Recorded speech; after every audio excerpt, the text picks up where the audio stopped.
My name is Clara Whitmore. I'm 58, a widow living in the quiet town of Ashridge, Vermont. I spent over 2 decades working as the operations manager at a mid-sized legal firm. I raised two wonderful kids on my own, Ben and Sophie. And when I met Nathaniel, it felt like life had finally offered me peace and love in return for all the storms I had weathered. We were married for 6 years.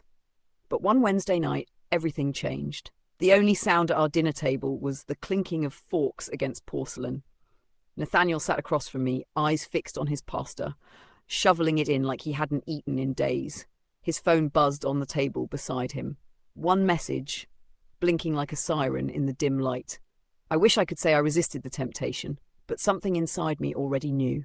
Without a word, I leaned over and unlocked his phone. He didn't even notice. The message was short, brutal. Can't wait to feel you again. Meet at our place in an hour, Bianca.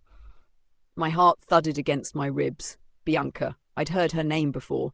She was the 27-year-old interior designer Nathaniel's firm had hired for their new downtown office. She always wore red lipstick and walked like the world belonged to her. And apparently my husband. Nate, I whispered. How long has this been going on? His eyes shot up, alarmed. I could see the mask he wore every day slip, panic flashing behind his polished expression. Clara, I can explain. Don't bother, I snapped. Just answer me. He hesitated, then exhaled. 6 months. 6 months. 6 months of lies, of disappearing acts, of me thinking we were just going through a phase while he was building a whole other life behind my back. I stood up without another word, grabbed my purse and walked out into the cold night air. I'm coming back tomorrow, I said before slamming the door behind me, and when I do, you better be gone. I barely slept that night at the Whispering Pines Inn. I cried until the ache in my chest turned numb. But by morning, grief gave way to clarity. I needed answers. I called Darla, a friend of mine who'd gone through a similar betrayal. She referred me to a private investigator named Eli. Within 24 hours, Eli delivered what no spouse ever wants to see. Emails, hotel receipts, photos. Bianca wasn't the only one. There were four women, over a year. One of them, a server from his favourite whiskey bar. Another, his old college friend he swore was like a sister. And Bianca, she was the queen bee. I clenched the file in my fists, my skin buzzing with fury. I want to know everything about her, I told Eli. Bianca lived in a posh apartment in downtown Burlington. Eli got me the access code. One afternoon, I found myself standing in front of her door, heart racing. The door was unlocked. I pushed it open. Is that you, Nate?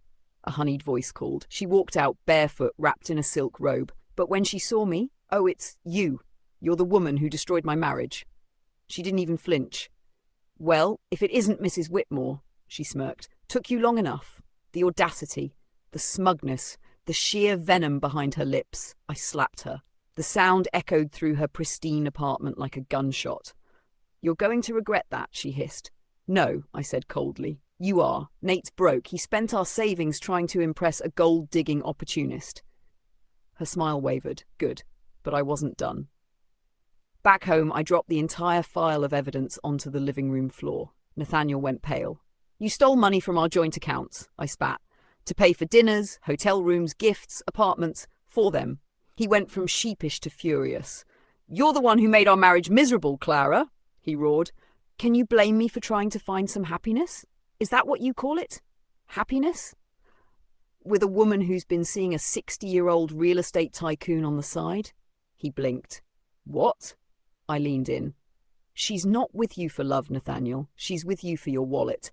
And she's got a bigger fish hooked on the other end. The silence was deafening. Then came the final nail. I want a divorce, he said, and I've already contacted a lawyer. Perfect, I replied, because I've already hired the best. Enter Delilah Kane, the sharpest divorce attorney in Vermont. With the evidence I had, financial fraud, infidelity, hidden accounts, we built a scorched earth case. Nathaniel's bank accounts were frozen. Every dollar he tried to hide was clawed back into the light. But the real prize? Bianca. Turns out she wasn't just cheating with Nate.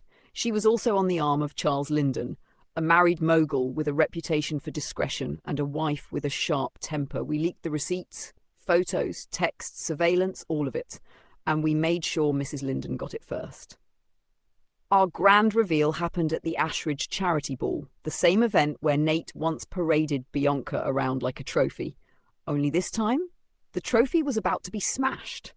The scandal broke mid-gala. Gasps rippled through the glittering ballroom as whispers swirled like wildfire. Then came the explosion. Mrs. Linden stormed in, grabbed Bianca by the hair and exposed everything, literally and figuratively, right there under the chandeliers. Nathaniel stood frozen, watching his precious Bianca flee the ballroom in disgrace. And I raised my glass. Cheers to justice. A month later, the divorce was finalized. Nathaniel tried to crawl back, offering apologies, tears, promises. "I don't want your money, Nate," I told him. "I want your absence." He signed the papers and walked out of my life for good. 6 months later, I hosted my own gala, this time for the Whitmore Foundation, a non-profit supporting women betrayed by infidelity. I stood beneath the same chandeliers, addressing a crowd not with anger, but with purpose. I survived, I rebuilt, I rose. And just when I thought the night couldn't get any better, he approached. British accent, intelligent eyes, a journalist, a gentleman. "Your story is extraordinary," he said. "I'd love to hear more." "Over coffee?" I smiled. "Why not? I've burned bridges, but I've also built new ones, stronger ones." And as I took Julian's hand, I realized my story wasn't over. It was just beginning. Prompt ideas for viewer engagement, for breaks in narration. Can you believe she slapped the mistress across the face? Would you have done the same? Comment below, should she have forgiven him after all that? What would you have done if you found a text like that on your partner's phone? Is revenge ever truly satisfying or just bittersweet? Let's talk about it.